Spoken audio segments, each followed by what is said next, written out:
داشت.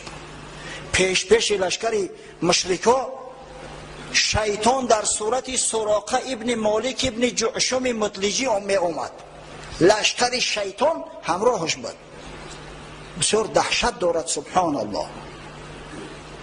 و بعضا آدمی که از خدا نترسه و از غیر خدا بترسه، یک آدم میبینم میگه همین واهیمه نوک بود که او واهیمه نیست، همون شیطانی که در پهلوش ایستاده همون واهیمه نوکش میکنه. تو بسم الله الرحمن الرحیم بگو از پیشت بخیزه بگریزه. شیطان که گریخ با میبینی که یک نوچیز بده است. پشه با جاه نیست، هیچ کس است. مور اگر پر برآورد مگس است. تا ای وظیفه و منصبش نترس.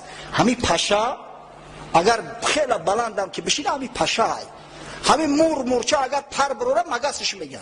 ای او زیاد نمیشه، شعرش نمیگن که تلخکف نشه.